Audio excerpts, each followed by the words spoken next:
Olá, meu amigo e minha amiga. É muito bom ter a sua presença aqui no programa Teólogos. Você está convidado a estudar a Palavra de Deus, com tempo, com calma e com profundidade. O nosso interesse é conhecer a Escritura, mas não é apenas isso. Nós queremos ter informações para fazer melhor a vontade do Pai Celestial. Se você quiser, pode aprofundar seu conhecimento da Palavra de Deus. Anote aí um site muito interessante com muitos materiais oportunos. biblia.com.br. Você terá acesso a muitas informações e também poderá solicitar material à TV Novo Tempo. Você pode também acompanhar a nossa programação, algumas informações sobre temas ou sobre convidados, acessando as redes que aparecem aí na sua tela. No livro de segunda carta de Pedro, capítulo 1, versículos 19 e 21, está escrito o seguinte: sabendo primeiramente isto, que nenhuma profecia da Escritura provém de particular elucidação, porque nunca jamais qualquer profecia foi dada por vontade humana. Entretanto, homens santos falaram da parte de Deus, movidos pelo Espírito Santo. O texto é muito claro em dizer que as profecias não podem ter particular compreensão, particular interpretação. Acontece que ao longo da história há escolas de interpretação profética. A pergunta é: quais são essas escolas? Mais ainda, qual a sua origem, qual a origem de cada uma delas? E qual o impacto que elas causam na compreensão da profecia? Este tema e outros abordaremos no programa de hoje. Está começando Teólogos.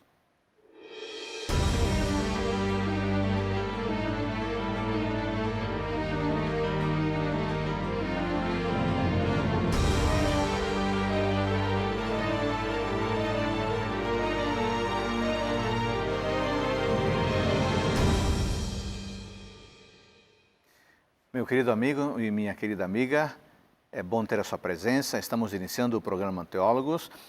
Hoje o nosso tema é Escolas de Interpretação Profética. A sua origem, o seu impacto. Vamos estudar as quatro principais, as quatro mais importantes. Esse é um tema, em alguns momentos, altamente técnico. Por isso temos dois convidados especiais. Pastor Reinaldo Siqueira, muito obrigado por estar conosco, por tirar do seu tempo para vir aqui a fim de partilhar o seu conhecimento e nos ajudar a compreender esse tema que é de particular importância. Prazer, professor Adolfo, estarmos aqui. Realmente, acho que esse tema nos ajudará a compreender as diferentes interpretações e a razão por que elas existem. E isso vai lançar muita luz e ajudar muitas pessoas a distinguir realmente o que a Bíblia diz e o que muitas pessoas interpretam. E mesmo porque parece que nos tempos em que vivemos há um particular interesse em profecias, né? Sem dúvida, sem dúvida. Eu acho que a gente vê um mundo tão violento, catástrofes gigantescas e guerras e o aumento do ódio. A gente pensava que o mundo sempre ia progredir para algo melhor, né? O ser humano avançando a tecnologia, o conhecimento, ele teria então maior capacidade de ter uma sociedade pacífica. O que nós estamos vendo é violência. Violência cada vez mais, corrupção cada vez maior, não é? E nações cada vez um conflito maior. Não é? E a gente vê que realmente parece que a profecia bíblica continua de pé, aquilo que ela disse continua realmente acontecendo. Altamente relevante, né? Altamente relevante. Muito bem. O nosso outro convidado é o pastor Dr. Oséias Moura. Prazer estar aqui, professor Adolfo, e analisar um tema tão atual, né? E tão norteador da nossa vida como é a profecia. E é bom saber como interpretar, senão a gente pode ser desencaminhado ao analisar as próprias profecias. Tanto o pastor Reinaldo como o pastor Oséias trabalham no NASP, Centro Universitário Adventista de São Paulo. Você já ouviu falar dessa instituição? É uma instituição com muitos alunos, com muitos cursos e com muitos cursos estrelados, com boas notas, boas avaliações. Aliás, vamos fazer o seguinte, vamos tirar um minutinho agora para assistir a um vídeo. Preste atenção.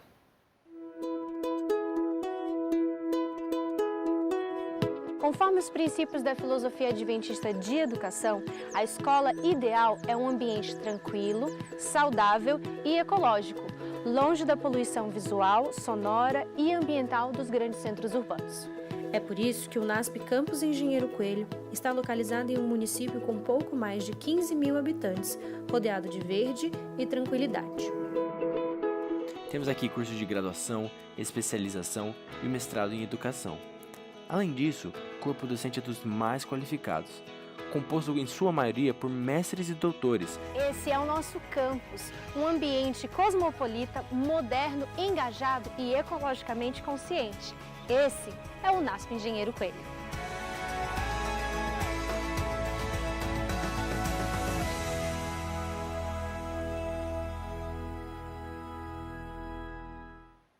Bom, agora você já sabe e você já conhece um pouco sobre o NASP. Quer anotar o endereço do campus Engenheiro Coelho? O nasp-ec.edu.br. Se você tiver um familiar, um filho, filha, que tem interesse por morar, estudar numa boa instituição, aí está uma boa oportunidade. Aliás, eu mesmo fui aluno do NASP Engenheiro Coelho, lá nos idos de antigamente. Eu fui aluno também dessa instituição e devo muito a essa instituição. E o pastor Reinaldo e o pastor Oséias são também professores dessa instituição. Queremos agradecer ao NASP por permitir a vinda deles. Aliás, pastor Oséias, como é que é morar numa instituição onde você, trabalhar numa instituição onde você mora perto, né? E onde há tantos alunos morando no internato? Aí você vê a vantagem, né, de morar num lugar assim, né? Primeiro que a poluição é pequena. Está bem no interior, né? Interior, o trânsito flui sem problemas, né? É verdade. E assaltos e coisa, tem todo lugar tem, né? É. Mas lá mesmo a gente não vê muito isso, né? Então a gente vai para o trabalho com a cabeça boa, desestressado, é uma benção. Morar nas imediações do NASP. E à noite, um repouso tranquilo, algum passarinho, né, cantando, também de dia ou de noite, alguma coruja piando. É muito interessante você conviver assim no meio bem natural. Uhum. Pastor Reinaldo, que cursos assim você lembra de cabeça que o NASP oferece e que de alguma forma podem ajudar na formação profissional das pessoas que estão nos assistindo agora aqui? Bom, nós temos primeiramente o nosso curso, que é o curso de Teologia, não é? Com um bom número de alunos, né? Com um bom número de alunos, temos aí uns 430 alunos fazendo a graduação, bacharelado em Teologia ali. Aliás, o curso de Teologia também é oficial, é avaliado. Qual é a nota do curso de Teologia? Nós temos a nota 5 estrelas, nota né? Máxima, nota máxima, né? Nota máxima. Então, e ali nós temos vários. Temos, por exemplo, Pedagogia, não é? O curso na área de Educação, Pedagogia, Letras, Tradutor e Intérprete, Arquitetura, Engenharia Civil, Direito, Engenharia da Produção, Engenharia Agronômica, não é? História e uma série de outros cursos Ciências Contábeis, Publicidade e Propaganda, Publicidade, Rádio e TV. Então, todos esses são cursos que o NASP oferece para jovens, né? E jovens que querem um ambiente saudável, não é? Um lugar, como o professor Oséias diz, tranquilo, longe um pouco da violência e do tumulto das grandes cidades, não é?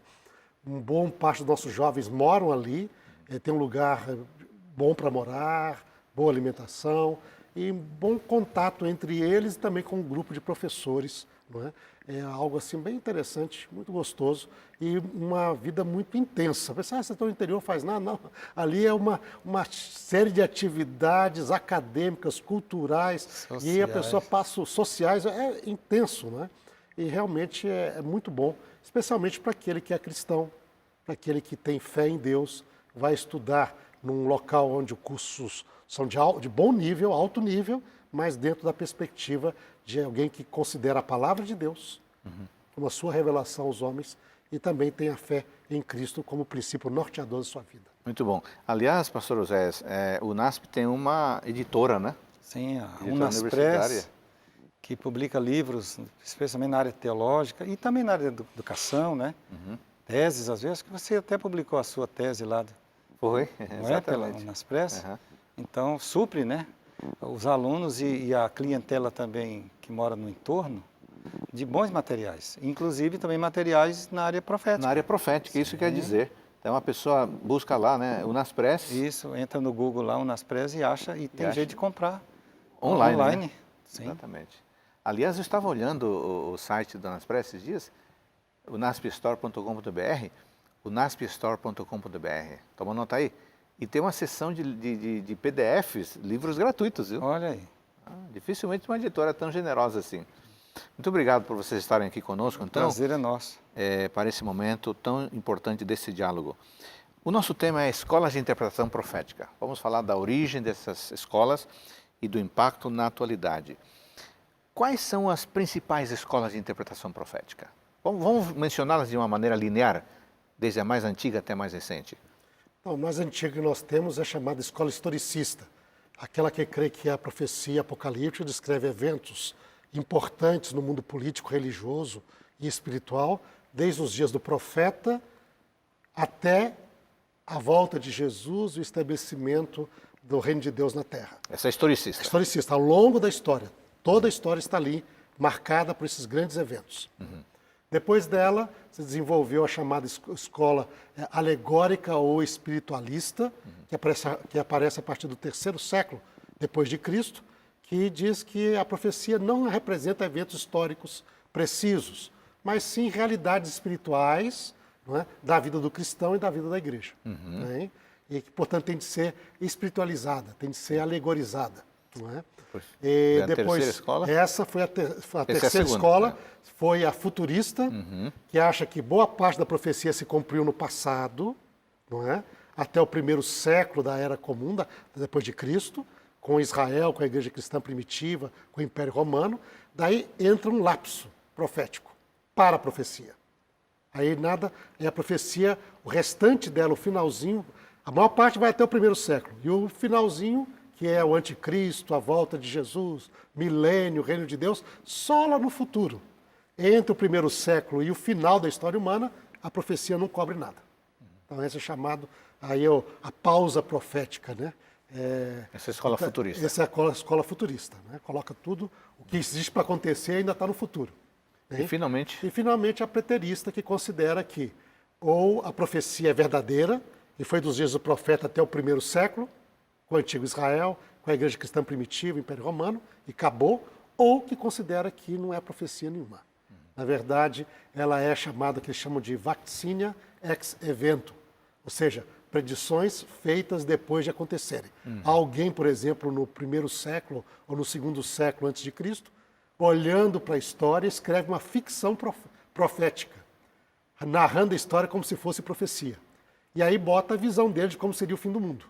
Mas isso tudo não tem nada a ver, não existe profecia. Não existe elemento preditivo. Não existe elemento preditivo e, portanto, todas essas duas visões, que tudo cumpriu até o 1º século, ou que não é profecia, é simplesmente uma ficção profética, isso chamamos de escola preterista. Interessante. Então já temos um panorama amplo, né? O historicismo, a escola alegórica, a escola futurista e a escola preterista. Vamos então agora dar alguns detalhes maiores, começando pela escola alegórica. Vamos pegar as últimas 3 e deixar a escola historicista no próximo bloco, pode ser assim? Uhum. Agora que o nosso amigo já tem uma perspectiva das 4 escolas, primeiro, por que chama escola? Isso sugere o quê? Sugere que existe um grupo de pessoas, uma maneira de pensar que se estabeleceu ao longo da história. Então criou uma escola, não é? Então existe um grupo de intérpretes, de teólogos que interpretam desse modo, e ele criou um modo de ler a Bíblia, de interpretar a profecia bíblica, não é? Então são essas 4 principais escolas. Muito bem. Né? Agora, pastor Oséias, a escola alegórica ou espiritualista dominou a Idade Média, não é isso? Sim. Os grandes expoentes são Orígenes, né? Escola alegórica, depois Santo Agostinho, né? Então, a escola alegórica, como o nome está dizendo, ela espiritualiza, alegoriza, né? Você está falando lá do anticristo, então não seria um poder, não seria uma pessoa... Em qualquer tempo, em qualquer época que alguém implicou com os cristãos, implicou com Cristo, é o anticristo. Fica muito fluido, né? Fica muito diluído a interpretação. Agora, pastor Reinaldo, considerando que a Bíblia claramente apresenta uma orientação mais historicista, o que suscitou a origem da escola espiritualista ou alegórica? Olha, o que aconteceu foi o que nós chamamos o impacto da ciência na visão bíblica, né? No mundo do segundo século depois de Cristo, acho que está no primeiro já, no meio do pensamento greco-romano, né, a maneira mais acadêmica de ler a literatura na época era o alegorismo. Isso desenvolveu no mundo helênico, ou seja, eles pegavam os mitos gregos, onde os deuses ali lutavam, guerreavam, um até comia, canibal mesmo, devorava o outro, filhos, né? Não é? Os filhos, ou tinha problemas de casais, um adultério entre os deuses. E essas, não, isso aí era muito, vamos dizer assim, muito vulgar para eles, muito violento. Então eles falaram assim, não, isso daí tem que ser lido alegoricamente. Isso representa realidades espirituais, não é? E essa maneira se tornou a maneira a culta de ler qualquer texto no segundo século depois de Cristo. E aí cristãos que, na época, começaram a ler a Bíblia desse modo também. Judeus também começaram a ler a Bíblia desse modo, não é? E aí nós temos Filo de Alexandria, que tentava alegorizar a Bíblia para a cultura grega, não é? E daí Orígenes, no meio cristão, começou a alegorizar a Bíblia para os gregos, para o Novo Testamento, para a história bíblica do ponto de vista cristão. E aí isso foi entrando, e a pessoa diz, não, eu sou culta. Se eu sou uma pessoa culta, se eu sou uma pessoa de cultura helênica, eu tenho de ler alegoricamente. E aí isso foi entrando e dominando a Bíblia, e dominando o cristianismo, e acabou, isso daí, a partir do 7º, 8º século, era a leitura dominante em toda, já no partir do 3º século, depois de Cristo, não é? Orígenes ele viveu no finalzinho do 2º século e o início do 3º, e aí quando ele faz o impacto dele, a partir daí vai dominando a leitura da Bíblia no meio cristão, e durante toda a Idade Média se lia a Bíblia alegoricamente. Um exemplo é o livro de Cantares, né? Quando fala assim, minha querida noiva minha, os teus cabelos são assim, os seus dentes, o seu pescoço, seus seios, suas pernas. Então a escola alegórica achava difícil aceitar isso como um relato. Fosse real, né? Literal, né? Um noivo real, a noiva, né? E falava, não. Isso é só símbolo. Quando assim, o teu umbigo é taça redonda, que a menina, o rapaz achava, claro, casou com ela primeiro, né? Claro. Quando via um umbigo bem feito, bonito, então aí a escola alegórica dizia, não, esse umbigo aí não é umbigo real. Como é que a Bíblia vai falar de umbigo? Não pode, né? Isso aí deve ser a taça do Evangelho. O teu umbigo é taça redonda, diz assim. Aliás, no próximo bloco eu queria que você, pastor Oséias, falasse sobre o impacto de uma compreensão alegórica da Bíblia. Nós estamos terminando o primeiro bloco e compreendemos já que há 4 escolas de interpretação. No próximo bloco vamos especificar cada uma delas. Voltamos num instante.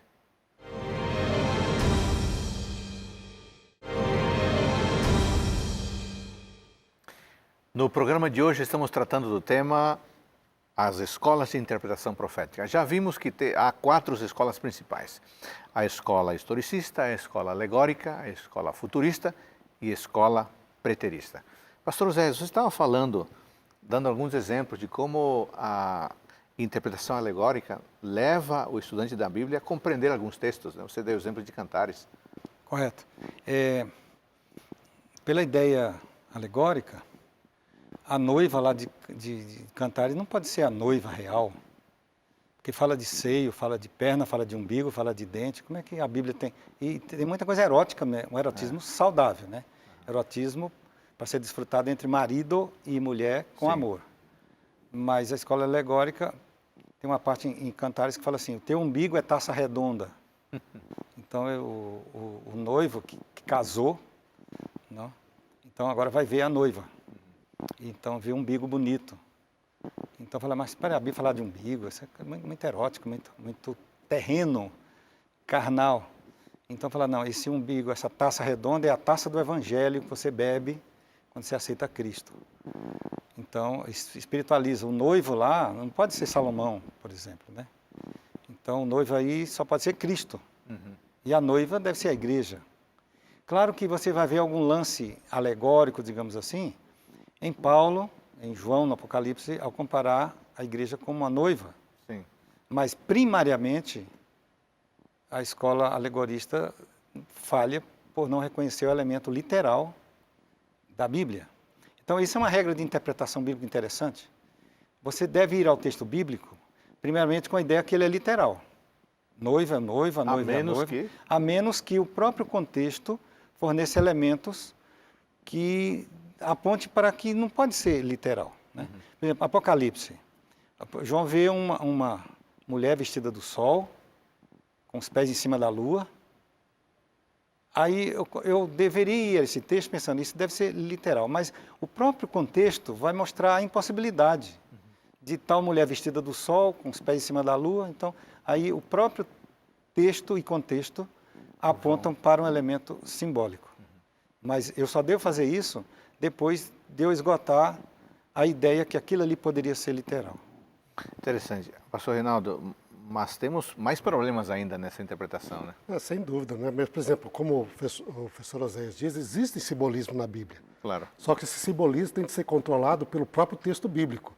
É a própria Bíblia que dá a interpretação do que é o símbolo. Né? Fala, por exemplo, olha, águas são povos. Sim. Né? Ventos são guerras. O próprio texto bíblico. Agora, o problema da alegoria é que eles não seguem essa definição bíblica. A pessoa pode propor qualquer ideia. Qualquer coisa. Qualquer coisa que é espiritual, que faz bom sentido, por exemplo. Eles têm lá em Apocalipse 13, fala de uma besta, de um animal, não é? Com 7 cabeças. A pessoa diz, bom, animal, 7 cabeças, animal é Satanás. 7 cabeças são os 7 pecados capitais, com que ele me ataca, não é? Aí, então, já não é mais algo, por exemplo, que lá é um simbolismo. Sim. Não é? E você vai ver, existe, como a gente viu no caso do leopardo, esses detalhes são detalhes para indicar a precisão histórica, quando nós vamos interpretar. E são muito importantes. Sim. Mas a pessoa aqui já não se importa com a história, não é? Ele se importa com alguma possibilidade de uma realidade espiritual que pudesse ser exemplificada por isso. Há 7 pecados capitais. Né? Lá em Daniel 7, a gente viu de um animal que tem 10 chifres. Né? E aí a pessoa diz, bom, isso não são os 10 reinos que surgiram depois da queda do Império Romano. Isso é a interpretação baseada na história, seguindo a visão histórica do próprio texto. Não é? Mas a pessoa diz, não, o que poderia representar isso? 10. Aí na cabeça dele conecta 10 mandamentos. Há 10 chifres, são as 10 antíteses, não é? Dos 10 mandamentos. Dos 10 mandamentos. E isso foi proposto durante o período da Idade Média. Os 10 chifres da besta são as 10 antíteses. Quer dizer, diz não matar se eu mato, é um chifre. Okay? Não roubar se eu roubo, é outro chifre. E assim vai, não é? Então, já não existe mais ligação histórica real. Já não está descrevendo a história do povo de Deus e do grande conflito ao longo dos séculos. Está escrevendo alguma coisa que você propõe, espiritualiza, para poder trazer um valor espiritual para o texto. Agora, o que se percebe, pastor Oséias, é que uma exigência na escola alegórica é que a pessoa tenha uma grande criatividade, né? Uma grande imaginação. Isso pode ser acusado de qualquer coisa mesmo que não são imaginativos, né? Então, é verdade. E outra, fica muito fluida a interpretação. Claro. Cada um particular, né? Vai interpretar. E Pedro, você leu o texto. Aqui, ó. Nenhuma de profecia da Escritura provém de particular. Interpretação, exato. Para mim, as 10 cabeças lá, é isso. Mas para você pode ser outra coisa, para você é outra coisa. Quer dizer, não há firmeza na interpretação. Perde essa objetividade do texto, né? Pastor Reinaldo, uma segunda escola que estamos estudando agora é a futurista. Qual foi o contexto histórico do seu surgimento? Bom, a escola futurista ela surgiu no contexto da Contra-Reforma. Né? Durante toda a Idade Média, a igreja no cristianismo, que era maiormente católico, se aplicou ao alegorismo. Mas quando no final da Idade Média, com o Renascimento e sobretudo com a Reforma, se recuperou a importância do valor histórico da Bíblia. Não é? Sim. E analisando o valor histórico da Bíblia, não é? E a profecia bíblica através da história, então aquilo que era considerado como cristianismo durante a Idade Média ficou num aspecto muito negativo, profeticamente falando. Claro. Sim. Porque diz que e os poderes religiosos da época que dominavam, especialmente aqui, não se fala de pessoa em específico, mas fala de um poder representativo. Né? A gente sabe que a igreja cristã durante a Idade Média foi uma igreja tremendamente corrupta, violenta, né? onde o pecado não se lia a Bíblia, não é? Era proibido ler a Bíblia. Quem discordava ia para a fogueira. Ia para a fogueira. E o interessante é ver que na profecia, se você lê historicamente, diz que depois da queda do Império Romano, né, haveria 10 reinos. Sim. E a gente vê isso na Europa, o Império Romano do Ocidente cai, aparecem 10 reinos germânicos, os alemanes, os francos, né, os suevos, que são e vão dar as principais nações da Europa hoje, não é? Mas neste momento cai o imperador, não tem mais imperador, o que acontece? Aí você vê que o cristianismo se corrompeu com o poder político, ele assume o papel de líder religioso na Europa e se corrompe com o poder. E começa a ser perseguidor, começa a massacrar a quem não concordava consigo, faz pecados assim indescritíveis, não é? A violência era... E tudo isso aparece na profecia historicista como sendo o poder que apareceria depois. Não eles, né? Chifre pequeno. Quando os reformadores leram historicamente, eles dizem, mas está aí. Agora entendemos por que a igreja se corrompeu tanto. Não é? Mas aí a igreja da época ficou em muito má situação profética. Aí o movimento da contra-reforma tinha de parar o avanço ou contradizer, do evangelho, ou contradizer. E aí então nós temos, no caso, Francisco Ribeira, não é? Que um jesuíta, que então em 1590, ele propõe ali que a profecia devíamos interpretar de um outro modo. Ele tomou isso a partir de Tomás de Aquino. Okay? Ele diz assim, a profecia vai até o primeiro século, okay? Para. E o que falta, que é o anticristo, etc., isso é só no final da história humana mais distante, no futuro distante. Okay? Quando vai aparecer esse anticristo, vai reinar 3 anos e meio, e esse anticristo seria um judeu, porque tem de ser semelhante a Cristo, essa ideia de Tomás de Aquino, reina por 3 anos e meio literal, domina o mundo, persegue os santos, não é? E aí, depois disso, vem o milênio. Né? Então, isso se chamou futurismo, porque a parte que falta para cumprir na profecia, depois dos dias de Jesus, só está no futuro muito distante. Sim. E aí, então, dessa maneira, a igreja medieval ficou fora da profecia. Né? Livrou a cara da igreja medieval, né? Exatamente. Claro, não tinha como ser acusada, né? Das coisas que estava praticando. Bom, então já temos a escola alegórica, a escola futurista, e agora temos a escola preterista. O que significa a escola preterista? Ela surge um pouco depois com outro jesuíta também, né? Sim, Alcázar, né? Isso. Sim. Luís Alcázar. Alcázar, então, vai aplicar o anticristo para Antíoco Epifânio IV, por exemplo. Não, essa coisa lá do anticristo está no passado. Não é a nossa igreja, a igreja cristã medieval. Então, o futurismo ou preterismo serviu para livrar a cara da igreja cristã que se corrompeu e daquilo que a igreja fazia com quem discordava dela. Então, serviu muito bem. Então, a igreja não se tornou o anticristo. O anticristo já está no passado. Foi Antíoco Epifânio e alguém mais que implicou, que perseguiu o povo de Deus. Então, o futurismo de ver, não, o anticristo está no futuro. Então, a igreja cristã medieval ficou numa situação boa. Não está dizendo respeito a nós. Pastor Reinaldo, qual seria o impacto desta escola preterista na compreensão das profecias?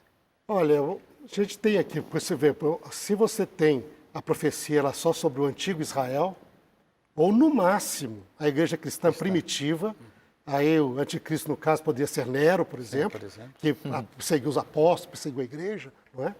Essa profecia acabou, parou. Então, hoje, a história depois da igreja cristã já não existe mais profecia. Hein? E, portanto, para que estudar a profecia? A profecia não vai te ajudar em nada para o futuro. Não te ajuda nada a compreender os tempos que nós estamos vivendo, nem os tempos que hão de vir. Então, você vê que esse impacto é tremendo. Enquanto Jesus falava para a gente ficar atento até o fim dos tempos, para não ser enganado, né? E que o anticristo, né, haveria engano, haveria etc. Paulo fala sobre isso, o Apocalipse fala sobre isso. Essa escola diz, não preocupe-se mais com isso. Para que estudar Apocalipse? Isso é do passado. Pode estudar como uma curiosidade histórica, como se estudou a história antiga, mas não para saber o tempo que nós vivemos. E é interessante que essa escola, ela realmente, com Luiz de Alcalzar, ela colocou tudo ali no passado. Né? Mas ela deu lugar ou a possibilidade de surgir uma variante dentro dela. Uma variante com os racionalistas. Eles disseram o seguinte, isso apareceu no século XVI com Hugo Broton. Né? Ele depois e mais outros racionalistas da época, como Uriel, você tem aquele Uriel Acosta, né? Um filósofo judeu também, agnóstico do século XVII, eles disseram o seguinte, não, isso nem sequer é profecia, na verdade. Sabe o que é isso, na verdade? Essa tal de profecia? Isso é uma ficção profética. É impossível que o ser humano possa conhecer o futuro com esses detalhes. Racionalmente é impossível. E nós sabemos também que Deus não se revela. Okay? Esse é o racionalista, o filósofo racionalista. Então, como que a profecia bíblica pode ser tão precisa? Como que Daniel, vivendo no ano 500 e pouco antes de Cristo, podia ser tão detalhado quanto ao Império Grego, como a gente viu? Ou o Império Romano. Dividindo em 10. O Império Romano dividindo em 10. Isso é impossível. Então, o que é isso? Alguém que viveu depois que a história aconteceu, ele escreve uma ficção profética, okay? Contando a história como se fosse profecia. Ele cria um personagem que é um personagem fictício do passado, que tinha tido essas visões, e ele começa a narrar a história que ele já conhece que aconteceu, como se esse indivíduo estivesse profetizando, não é? Para poder enganar as pessoas. A profecia é um grande engodo, é um grande engano, é para iludir as pessoas. Inclusive tem uma expressão técnica sobre isso, né? Para denominar essa escola preterista, né? Chama-se... Essa escola preterista, né, ela usa a profecia, ela chama a profecia de vaccinia ex evento, ou seja, predição depois do ocorrido, depois do evento, não é? Então, e isso hoje caiu na mente dos racionalistas, dos agnósticos, dos ateus, não é? E eles recuperam, curioso que eles recuperaram a ideia de um filósofo neoplatônico chamado Porfírio, que viveu no final do terceiro século, início do quarto século depois de Cristo. Esse filósofo ele atacava o cristianismo. Ele queria lutar a favor do paganismo. Mas o cristianismo, como o judaísmo, usava a profecia como evidência que Deus de Israel é o Deus verdadeiro. Sim. Ele diz, e então Porfírio diz, não, isso aí não é profecia. Isso é vaccinia ex evento. Predição após o evento. Não é? Mas na época, é a maneira que ele achou para poder lutar, não é? Esses racionalistas do século XVI e século XVII recuperaram esse argumento e disseram, não, essa é a maneira racional de entendermos a profecia, porque é impossível que exista profecia. Agora, nesse caso, então, pastor Oséias, pensando no livro de Apocalipse, nessa escola preterista, Apocalipse ficaria restrito ao primeiro século? Ele chega até Nero, mais ou menos, né? Como o anticristo. Então, você não tem que esquentar a cabeça com anticristo nenhum, porque isso essa profecia foi cumprida no passado. Sim. Ou alguns empurram talvez até Domiciano, né? O tempo de João, né? De João, então, lá, não é? Dizendo, olha, esse aqui que era Nero, depois foi Domiciano, então, eles se perseguiram, mas acabou. Lá com João, acaba. Né? Acaba com João. Então, a gente tem de tentar entender tudo na época dele, lá. Ele estava escrevendo uma ficção para poder encorajar os cristãos a permanecerem fiéis. Né? Bom, então nós temos a escola alegórica, que espiritualiza tudo. Nós temos a escola futurista, que joga tudo para frente, dessa maneira, tirando a culpa dos envolvidos. E nós temos também a escola preterista, nessa sequência histórica. Resgatando a primeira mais importante, vamos introduzi-la aqui, que é a escola historicista, é a mais antiga.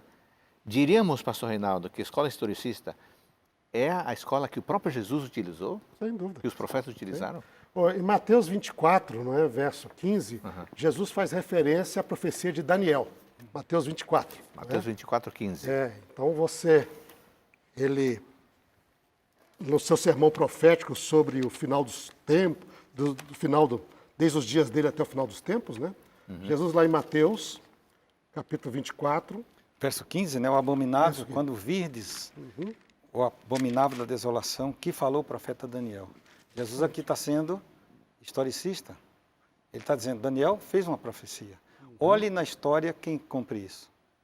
E interessante que aqui, a escola preterista, que joga o abominável da desolação como se fosse Antíoco Epifânio IV, quando ele introduziu porcos em sacrifício no templo, mas Jesus não concordaria com essa explicação. Porque para Jesus o abominável da desolação já estava no futuro. E quem iria pisar quando virdes. o templo? Exato. Então, isso se cumpriu com os romanos. A Roma imperial pisou o lugar santo. Né? Ninguém devia pisar ali, queimou o santuário. Mas então Jesus usou o método historicista. Olha o texto e olha a história. É interessante que essa compreensão do cristianismo salvou os cristãos de Jerusalém. Claro. Porque ele diz, quando você vir e secarem a cidade, vocês fujam. É um aviso, né? Foi o aviso de Cristo, porque dá conhecimento ao seu povo para protegê-lo, para salvá-lo. Né? Eles entenderam a visão de Jesus, não seguiram a visão preterista, nem pensaram na questão futurista, vai ser lá no fim. Né? Era a visão historicista. Isso está muito interessante. Esse vai ser o tema do nosso diálogo no próximo bloco, quando formos enfatizar e dar exemplos da escola historicista. Voltamos num instante.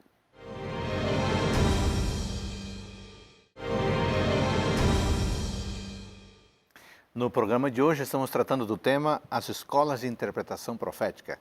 Já vimos que são 4 as principais.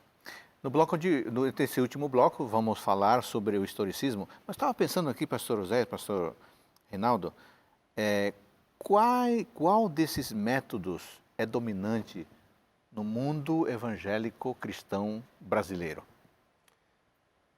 No mundo evangélico cristão brasileiro, como também não brasileiro, né? Não brasileiro também? Também, para o mundo todo. A partir do século XIX, especialmente com a influência da Bíblia de Darby, não é? O método futurista passou a ser dominante. É mesmo? Então, Darby e outros contemporâneos na época dele lá, não é? Scottfield e outros mais, eles adotaram essa visão de que a profecia ia até a igreja cristã primitiva, se cumpria em Jesus, nos apóstolos, a perseguidores do Império Romano, mas a última parte da profecia está no futuro distante ainda. Okay? Era quando viesse o anticristo. E o evento que vai marcar o início dessa última parte é o rapto secreto. É interessante até ver isso. Que foi popularizado em livros, filmes? Livros, filmes, aquele Left Behind, né? Left Behind. Deixado para trás. Isso. Não é? É curioso ver, por exemplo, eu às vezes vejo até amigos, pessoas muito queridas que são evangélicas, assim, não, o rapto secreto é o principal evento da profecia apocalíptica. Né? Do livro de Apocalipse. No livro de Apocalipse não existe nenhuma referência ao rapto secreto. Não existe nenhuma. O rapto secreto é baseado numa palavra de Jesus, não é, que está nos evangelhos, de que quando vier o Filho do Homem, um será levado, o outro será deixado. Os 2 estarão no campo, um será levado, o outro será deixado. Essa é a única passagem de toda a Bíblia que daria ideia do rapto secreto. Não é? Ele não fala que é secreto, ele diz simplesmente que um é levado e outro deixado. Não é? Mas aí se construiu em cima disto. Não é? E diz que esse rapto secreto começa o final, reativa a profecia apocalíptica, aí logo depois disto, aí vem o anticristo, vem a conversão geral de Israel ao evangelho, o estabelecimento da capital do mundo em Jerusalém e o início de um milênio de paz sobre a terra. Né? Alguns colocam o anticristo no início do milênio, outros colocam o anticristo no final do milênio, aí existem diferenças ali. Né? Mas isso se tornou realmente o ponto de vista dominante hoje no mundo evangélico, não é?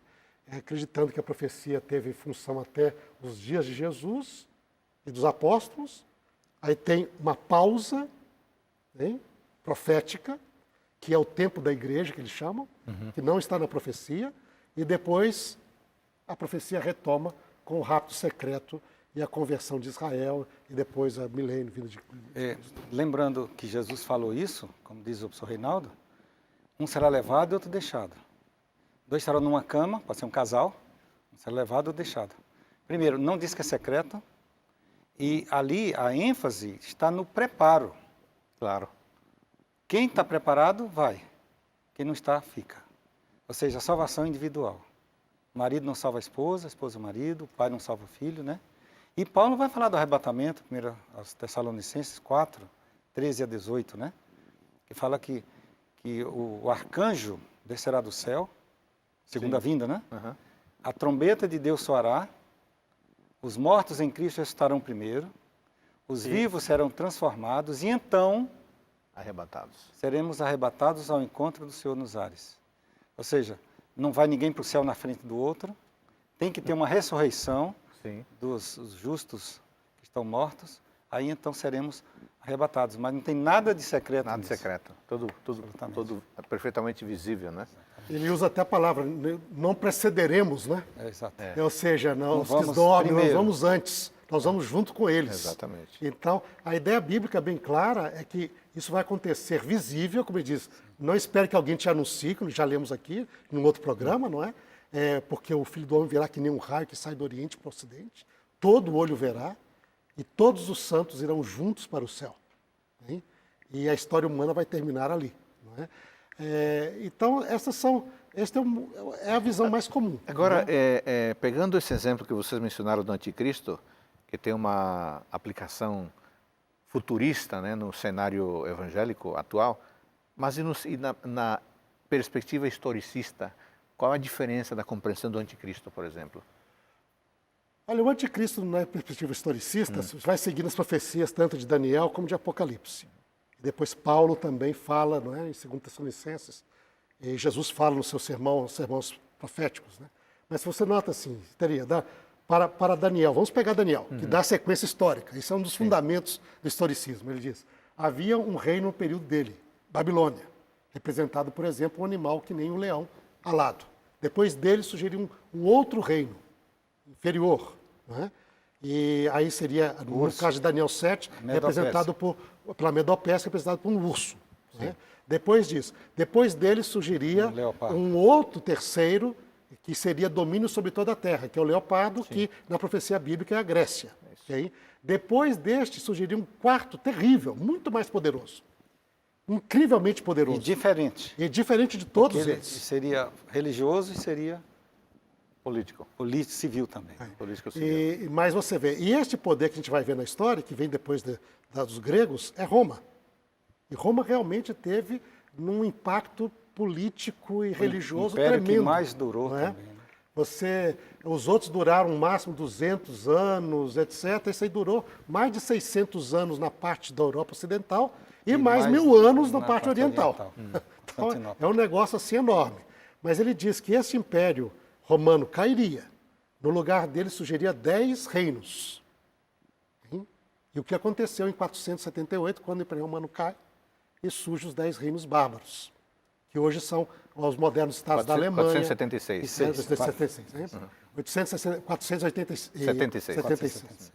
476 surgem os 10 os alemães, né? Os francos, a Espanha, os suíços, a região da Itália, esses portugueses, são esses que vão surgindo em 476, não é? Desses novos. Aí diz, neste momento, aí a profecia é bem clara, a profecia historicista. Né? Para Daniel, isso ainda era 1000 anos na frente. Isso. Ele diz, era um futuro bem distante. Nesse momento surgiria um poder que era político, que nem os outros chifres, ligado ao quarto animal, Roma. Okay? Mas ele teria uma característica diferente, ele tinha olhos e boca como de homem. E lá nesse capítulo fala do Filho do Homem.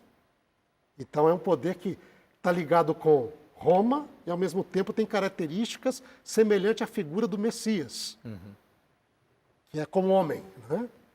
Ele fala palavras contra o Altíssimo, ele vai magoar os santos do Altíssimo, ele vai perseguir os santos do Altíssimo, ele vai mudar a lei, né?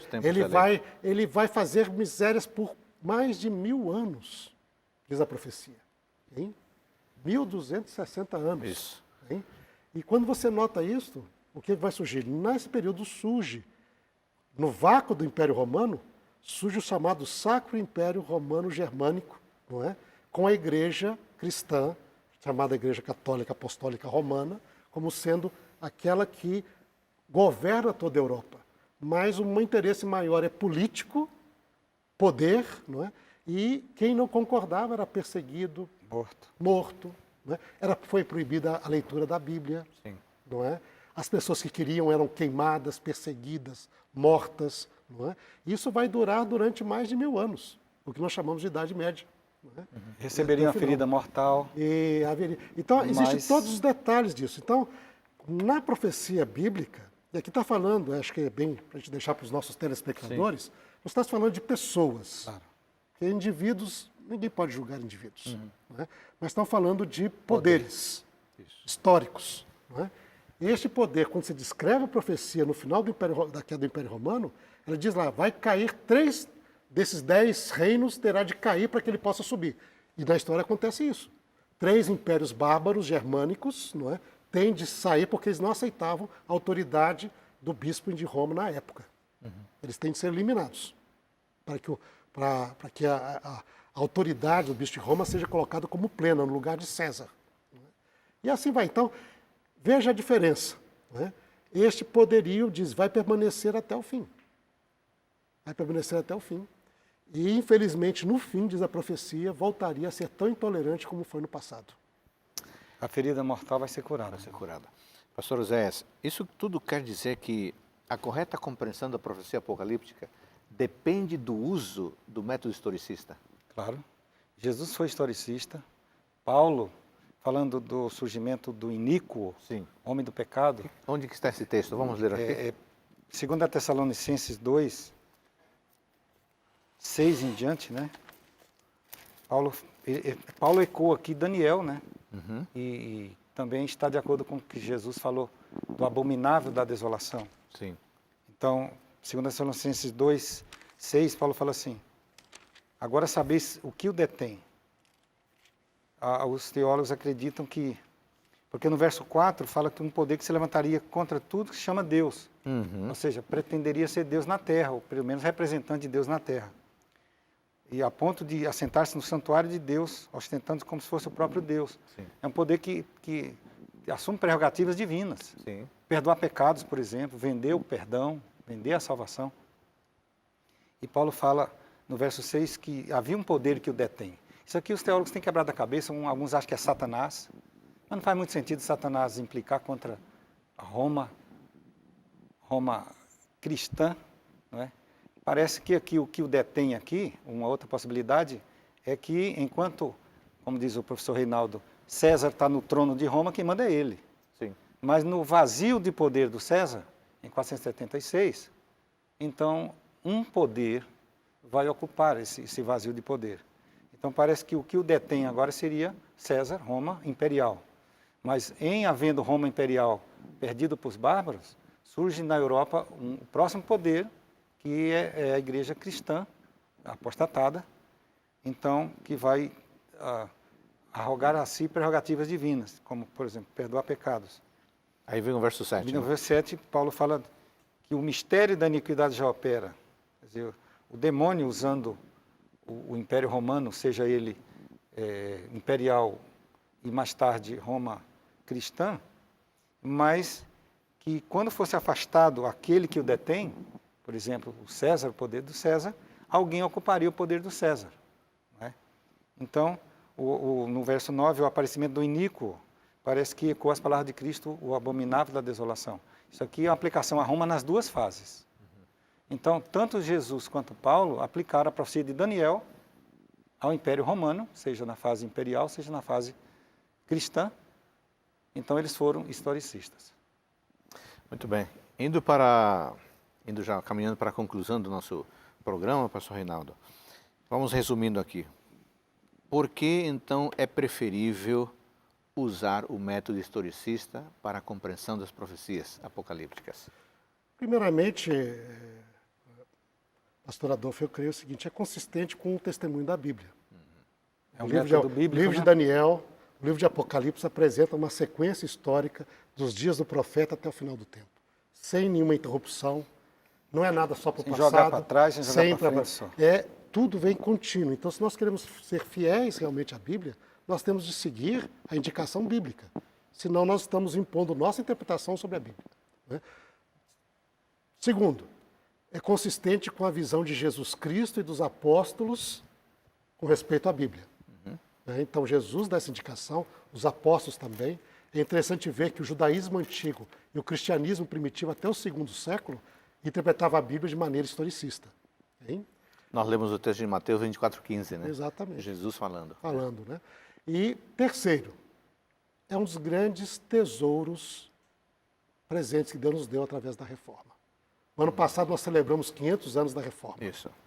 Saber que é a palavra de Deus, só a Escritura, é só a Bíblia somente. Os reformadores eram historicistas. E estudando a palavra de Deus de maneira historicista, porque está condizente com a palavra de Deus, eles conseguiram ter compreensão do tempo que eles viviam e Deus deu poder para eles fazerem o movimento que eles fizeram. Né? E que chegou o Evangelho até nós hoje. Lembrar que as outras interpretações vieram numa tentativa de frear aquilo que Deus estava fazendo através da Reforma. Para poder divergir a atenção para lá e para cá e tirar realmente do foco que a própria Bíblia apresenta, que é operada pelos reformadores. Né? Então, eu acho que, de uma maneira assim, se nós somos leais à nossa herança protestante, bíblica, da reformada, né? Que recuperou a Bíblia como centro de tudo, eu creio que o historicismo é a maneira adequada de interpretar as profecias bíblicas. Isso significa, pastor Oséias, que o método alegórico, futurista e preterista não nasce no texto bíblico, mas na interpretação do teólogo. Teólogo e para livrar alguém de alguma acusação. Não é? Foi um subterfúgio.